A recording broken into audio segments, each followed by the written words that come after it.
Hi, and welcome to Journey Forward with Joree Rose, where you will gain insights, tools, and inspiration to get unstuck and live your best life. Joree is a licensed marriage and family therapist with a passion for helping people cultivate awareness and authenticity so they can show up fully in all aspects of their life. And now, here's Joree. Hey everyone, welcome back to this week's episode of Journey Forward with Joree Rose. Today, I'm going to be talking a lot about gratitude and specifically why practice gratitude, what it does for us, and most importantly, how it differs from toxic positivity. I will delve into the brain science around gratitude, how it serves us to rewire new habits and patterns to become happier and healthier people, and really why it's a really significant practice to practice all year round. And not just during the holiday season, which is a really easy thing that I think our culture and society wants to over-focus on. But I'm also going to be delving into the difference between gratitude and toxic positivity, which is a very surface level, positive vibe only mentality. And gratitude is not that. If this sparks some interest for you, in 2 days on Wednesday, November 16th, I'm actually going to be doing a masterclass on going into deeper levels of how to practice thankfulness every day and not just during the holidays. So if you're wanting to join the masterclass, the link is in the show notes so you can access that. And I hope that this episode brings you a lot of insight as we begin to enter into the holiday season. So you also might know that I have a book on gratitude. So clearly this is something that I hold near and dear to my both professional and personal heart. Otherwise, I wouldn't have written a book on it. If you would like to get a copy of my book, that link is also in the show notes. And it's titled A Year of Gratitude. And it's literally 365 different prompts of how to bring more grateful mindset, energy, practices, meditations, journal prompts, reflections, exercises into your life. Because here's the reality. Not only is life hard, but we have actually been wired. Our brains have been designed to focus on the negative. So we are fighting an uphill battle from the get-go, and that's not adding in any extraneous factors such as organic challenges, relational challenges, societal and cultural challenges, but just being human. Our brain has been designed to focus on the negative, and this is called a negativity bias. So I'm going to start there because I'm a big believer that knowledge is power. And helping understand how your brain works and how it's been designed can help you understand your own humanness and, more importantly, what to do about it. So if you've listened to the podcast in the past, I talk a lot about the foundations of this brain science 101, as I like to call it, because this really serves as a baseline for understanding our own human behavior, understanding the reciprocal relationship between our thoughts and emotions, but most importantly, understanding our own agency in how we can create change and how we can literally rewire our brain to develop new habits and patterns that are in alignment with where we want to be in our lives. So if you're listening to this podcast, my guess is that you are on a journey of growth, of awareness, of mindfulness, of meditation, wanting to cultivate a deeper sense of self for you to live a more abundant, fulfilling, authentic life. I mean, this is all of the things that I talk about, that I am very passionate about, that I cultivate in my own daily life. So I know that you're already on this path by the mere fact that you're listening. So some of this might be new information. And if you've heard all of this before, I invite you to be open to hearing it in a new way. What does your present moment self need to hear? Because there's no accident that you're listening to this right now. So delving into this brain science 101, we have been wired, as I said, to focus on the negative. This is merely a survival tactic, right? So think back to when we were cavemen. if there was a bear in the cave, or if there was 10 fish in the sea that we could catch and feed our family, where is our energy and attention going to focus on the most? Well, it is a survival tactic to focus on the bear in the cave. When we focus on that negative, it keeps us on a high alert, and it actually primes us to look for more threats to our survival, to more possibilities for us to feel caught off guard. So we tend to over-focus on that. There is a common day analogy to this, that if we were given 10 compliments or one criticism, what is it you think you would focus on the most? You would likely focus on the one criticism. The 10 compliments might slide off of you. It could be a matter of not believing it, having low self-worth, and not having the value in yourself to honor and acknowledge the compliments as real and true. It simply could be a habit of, as Dr. Rick Hansen, who is author of many great books, my most favorite of his is called Buddha's Brain, in which he combines neuroscience, psychology, and Buddhism. And he delves a lot into this, but he talks about how our brains are Velcro to the negative and Teflon to the positive, which means we over attract to what's going wrong and we let all of the good slide right off.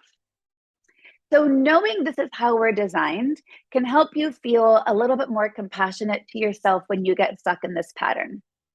So if you have had a habit of this, I hope that this knowledge helps you feel a little bit more softer and gentle to yourself. There's nothing wrong with you. Welcome to being human. This is not an easy path to be walking, and this is normal. But just because it's normal doesn't mean it's stuck, that we have to stay there. It just simply means that's how we've been designed. So with the next step of this Brain Science 101, there's another thing that Dr. Rick Hansen talks about, and it's this idea that neurons that fire together, wire together. So that's a fancy way of saying the more you focus on something, the bigger it's going to become. Okay, so think of some examples in your everyday life. You may be having a struggle with a significant other in your parenting, with, let's say, maybe something at work, maybe something in your own self-concept or self-identity, or even things that are going on in the world around us. The more energy, attention, and focus you put on something, it begins to grow. And it begins to take over a little bit more of our space and our consciousness and our mind's attention. Well, the neuroscience behind that is this idea of neurons that fire together, wire together. So you have a thought, you think about that thought, you ruminate on that thought. The more attention you give to that thought, neurons are firing off. And they are connecting with nearby neurons, strengthening that thought into your neural code, becoming part of your implicit way of being. So the phrase, "you are what you eat," may not be as accurate as "you are what you think." So this might give you great motivation to be really mindful of the quality of your thoughts, or the quality of thoughts in alignment with the outcomes you desire. But because you're human, you likely easily dwell on the negative. And just because you have those negative thoughts does not mean you need to dwell on them. It's likely just a habit. Because again, neurons that fire together, wire together, it strengthens it. And we are Velcro to that negativity. It doesn't have to be the case. With awareness, which is the fundamental baseline for me, is what mindfulness practice is. It's the practice of being aware, getting off autopilot, increasing your consciousness in your day-to-day actions, thoughts, behaviors, how you respond to your emotions, communications, relationships, etc. When you have the awareness that you are dwelling on the negative, you have a choice. You can stay stuck there, and you can begin to think, oh, that's just who I am. I can't change that. That's a habit. Or you can practice shifting your mind's attention. So when you notice that you're stuck dwelling on the negative and it's not serving you, where do you want to put your mind's attention? You want to be able to shift it. Shift it towards something that's going well in your life. Gratitude, compassion for someone else, self-compassion, loving kindness practice, present moment awareness. Every time you can shift your mind's attention away from that negativity bias and consciously choose to focus your energy, attention, and your thoughts on that gratitude, that compassion, that loving kindness, guess what's going to happen with those thoughts? Those neurons are going to fire and wire together, making the quote positive thoughts. Now, putting that in air quotes, and I'll explain that in just a moment. Those are going to grow. So when you start to look for more of the good in your life, you are literally choosing to see through a lens of gratitude. And so guess what happens? When you look through a lens of gratitude, the more of it you're going to find. When you look through a lens of negativity, the more of the negativity you're going to find. So remember, you don't necessarily have control over the thoughts that come into your mind, but you do have control over what you do with them. So the mind is going to do what the mind is do. It's going to have a habit. It's wired for negativity bias. But when you increase awareness and you notice that that's where your mind's attention is resting, remember you have a choice and you can shift it. And when you shift it, not only are you looking through a lens of gratitude, compassion, loving kindness, building more of that goodness and then being able to harness it into your life, it's going to be easier to access. And every time you do that, you are literally rewiring your brain toward being able to access that quote positivity more often and a little bit easier. It's literally building a muscle. It hasn't been how it's been wired, but you can rewire it. That's also why Rick Hansen has a book called Rewiring Happiness, because through awareness, which has got to be the fundamental basis of how we can create this shift, awareness of where your mind's attention is resting, asking yourself if it's serving you and if it's not, shifting it, allowing your mind's attention to rest someplace that is serving you. Like I said, gratitude, compassion, self-compassion, loving kindness, present moment awareness.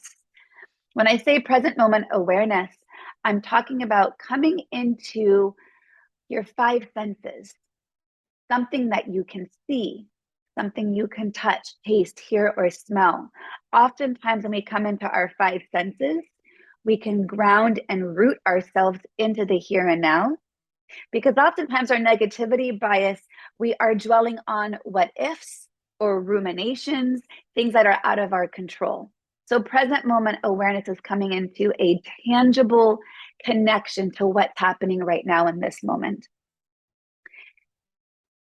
To begin to practice this, and we build the muscle for looking for more of the good, it does become easier to access, which helps us to become more resilient, helps us to become more adaptable in the face of hardship, help us to become more compassionate to others' hardships, let alone our own hardships. We literally become healthier and happier people. Now, one of the kickbacks I get when I explain this to clients is, but Joree, what if I'm going through something so shitty, I don't have anything that I can focus my mind's attention on that is good? Everything in my life is horrible. Well, I'm not here to deny or dismiss if someone is going through a really, really hard time. And I guarantee you, there is always something to be grateful for. At the very least, you're breathing. And as John Kabat-Zinn, who's like the grandfather of mindfulness in the Western world, says, as long as you're breathing, there is more right with you than wrong with you. So at the very, very, very least, you are breathing, and that is something to be grateful for. You can come into very foundational aspects of safety and security. I have a bed to sleep in. I have clothes to wear. I have food to eat. Some of our most basic securities, not everyone in this world has the ability to access. So if everything is going to hell in a handbasket, and that's how it feels, that is an invitation to ground yourself into something you can hold on to help shift your mind's attention, just so that that negativity doesn't grow and take over. So coming back to that brain science 101, a visual that I like to give in how we can rewire habits is imagine you approach a snowy field and you're wanting to get to the other side. And the problem is there's only one pathway across the snow. And this pathway is so well established that the snow embankments are like 10 feet high on either side. The problem is you don't like where that path takes you. You don't like how you feel as you walk the path, and you don't like where it takes you once you get to the other side. But you get to this snowy field, and it feels as though that's the only option. But with awareness and persistence and practice and self-compassion, you can start a new path. And at first, that's going to be really hard. And you're going to take those steps forward in this new path, and it's going to sink down into the snow. It's going to be sloshy and cold and wet.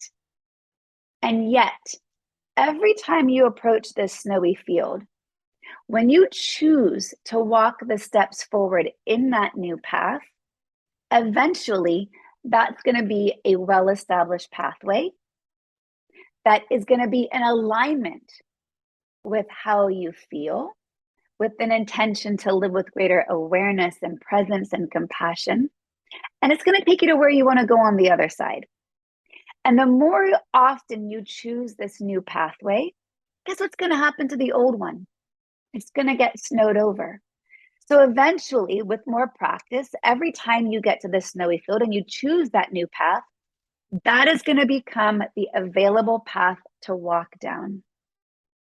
That, my friend, is literally what's happening in your brain when you rewire a new habit away from that negativity bias. You are creating a pathway to walk down in which feels good and in alignment, getting you to where you want to be. Now, that's not to say that that negativity is still going to creep up. It's still there. It's habit. It's a pattern. But remember what I said. You may not have a choice in what's arising, but you always have a choice in how you respond to it. Energy flows where intent goes. If you dwell on what's wrong, that's where you're going to stay. If you dwell on the possibility and moving through your life and down a different path, you'll have greater ability to access that. So that's some visuals and some understanding of how our brain is designed. When you have this awareness and you recognize maybe perhaps your habit of focusing on the negative, you can look for opportunities to dwell on what's going well. In my book, 365 Different Prompts of Gratitude, there are so many different ways we can focus on being grateful.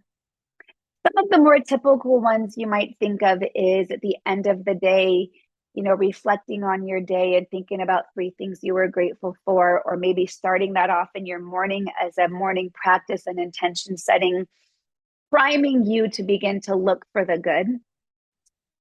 And while that's a great way to do it, there are so many ways that we can prime our brain away from that negativity bias. If we want to take that basic example that I just gave, we can go one level deeper with it. And instead of, journaling on or meditating on, let's say, 3 to 5 different things that you're grateful for, which is still a great practice, I invite you to consider 1 thing that you're grateful for and 5 reasons why. We can begin to deepen our connection to our own gratitude and understand, what is it about this person, place, or thing, or memory, or experience that we're really grateful for? What is it that makes us feel that sense of joy, that sense of connection to maybe it's a higher power, that sense of a positive experience in our emotions. So, other things that I like to focus on is remembering that you have a 100% success rate of getting through everything you never thought you could. So that is another way that in the moment of when you feel really stuck in a negativity bias, you can remember, I'm already getting through this. No matter how hard it is, like I said, as long as you're breathing, you're already getting through this. But then we can take this to the next level and get curious around, what did I learn from that? And can I be grateful for the lessons I learned, even through my darkest times, even through those hardships? What are the lessons and life experiences I gained, even when I thought there was nothing good that could come of it?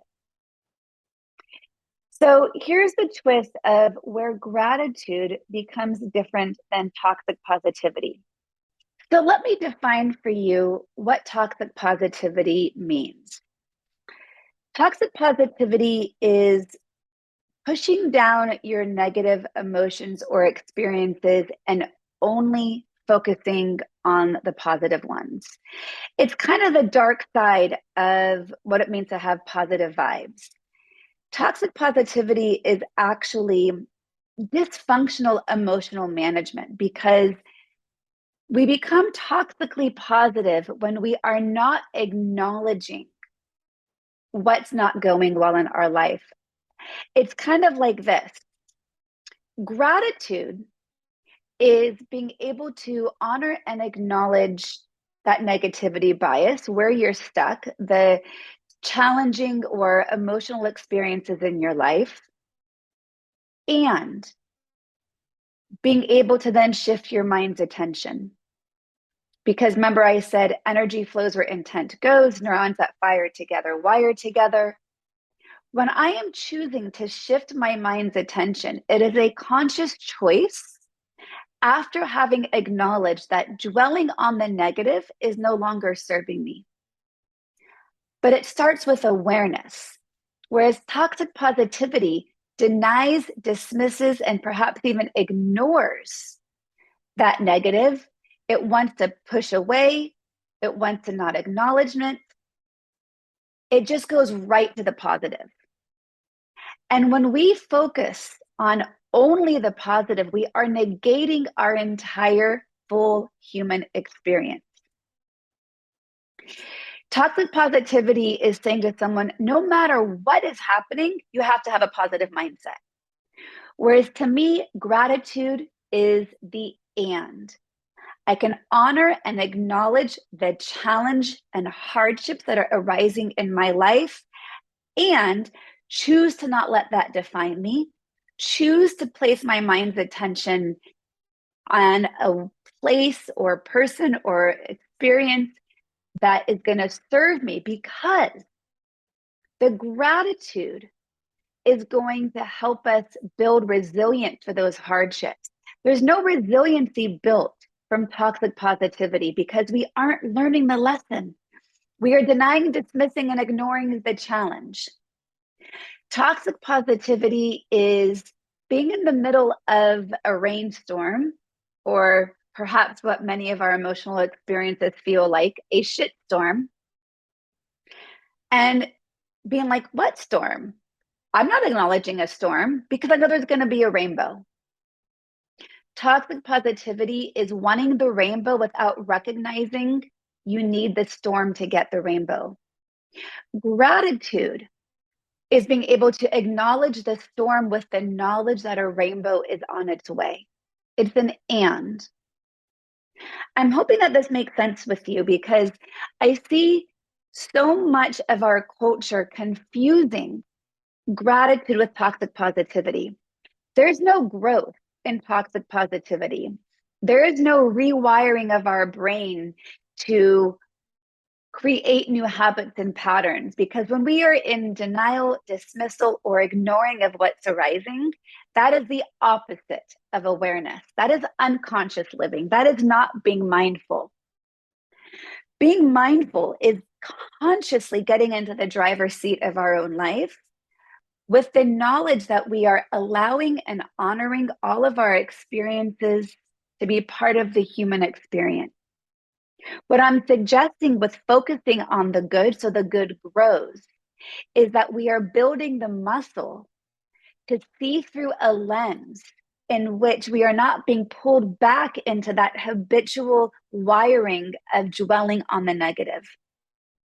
Toxic positivity has no growth involved because you're not being present with the challenge. Toxic positivity can give people a false sense of security that things are going to be okay. For example, if something bad happens and someone, let's say, loses their job, someone who's responding with toxic positivity might just say, oh, just look on the bright side. You didn't like that job anyway. Or, oh, just stay positive. The next best thing is coming your way. So while they may be good messages, it's dismissing. They're meant to be sympathetic, but it can actually shut down the other person because it did nothing to acknowledge what they're actually feeling underneath that by offering empathy. So a way to do that in a way that is not expressing toxic positivity would be to acknowledge the challenge.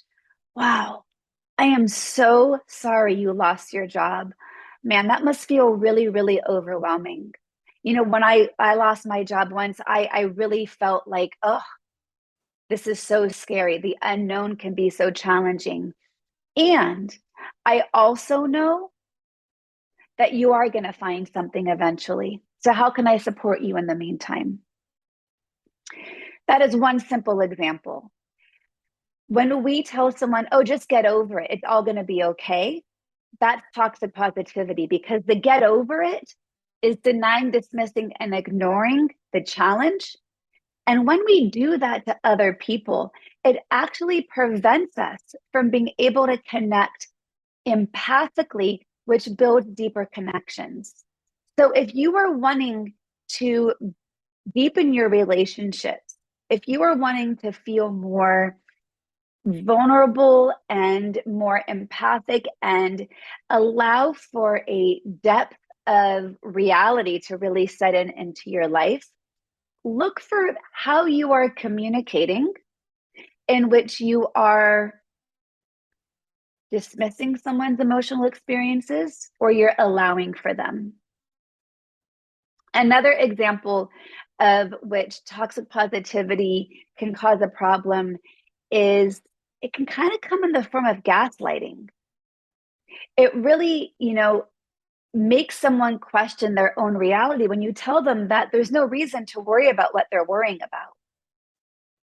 Gaslighting is when you really are questioning your own reality. And if anyone is just saying to you, oh, don't worry, it's going to be fine, it can be confusing to you because you're like, but wait a minute, I don't feel fine. That's confusing. When we have gratitude, it is not toxic positivity. And when we're trying to express to someone else how to look for the bright side in an authentic and real way, we start with acknowledging the reality of what's arising in the present moment. Wow, I'm so sorry you're going through that. That must be really hard. And I know if you stay focused on that hardship, it's only going to bring you down. Can I help brainstorm with you some ways in which we can shift your mind's attention to something that's going to make you feel a little bit more uplifted? See how both are true? Some more characteristics of toxic positivity is really responding to distress without any empathy. It's a false reassurance. It often comes from an inability or like I like to use language of maybe that muscle hasn't been built yet, of managing uncomfortable emotions. Because in order for the and to be present, we've got to feel the challenge or the hardship and then shift our mind's attention. Toxic positivity is an acknowledgement of an intolerance of acknowledging and dealing with the negative or difficult emotions. Sometimes these messages can be really, really good intentioned, but have really poor execution and can cause disconnection in relationship. It can cause someone to feel not seen, not heard, not validated. And over time, it can make you not really trust a person who's just giving you those kind of bumper sticker headlines. So, one of the ways to shift out of a toxic positive mindset is to lead with validation. When you can lead with validation, you are honoring and acknowledging what's arising with compassion, right? That's going to help build empathy, which is going to allow for a greater vulnerability and depth of connection. And then you can choose how you want to place your mind's attention and where you want to place it.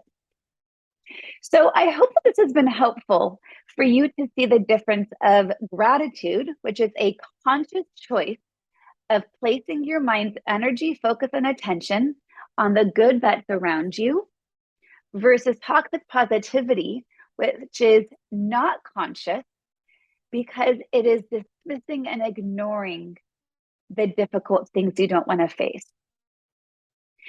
Toxic positivity can downplay or can undermine or undervalue the challenge that you're facing, and can even, for lack of a better way to say it, make you feel dumb for feeling what you're feeling. Gratitude doesn't do that.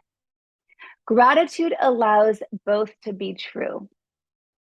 So during this season of thankfulness, as we approach Thanksgiving, and during a season in which we are wanting to spread holiday cheer, I invite you to be really mindful of how you can do this in a way that feels authentic when someone's going through a hard time, especially as we enter into the holiday season. This brings up a lot of difficult emotions for many people. So be mindful of not saying things like, oh, cheer up. It's all going to be fine. Don't worry, be happy. I think don't worry, be happy is the ultimate phrase of toxic positivity. We're not trying to do this to be mean. We simply haven't always known the difference of the impact of this positive outlook only mindset. So let me be clear and reminding you that it's great to have a positive mindset as long as it's not coming at the expense of dismissing yourself or someone else's emotions as real and valid and true. So as we enter this holiday season, like I said, be really mindful of how you can lead with validation. So when you want to focus on the positive for yourself or with others, it starts with an awareness of the realism of the moment, of where you're at right now.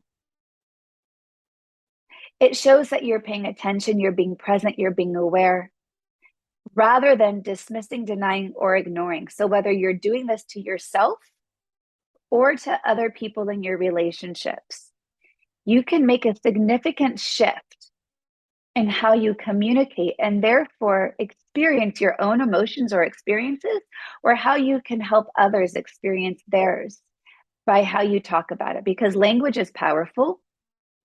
And by allowing whatever's arising to exist to be there, and then choosing where to dwell your mind's attention.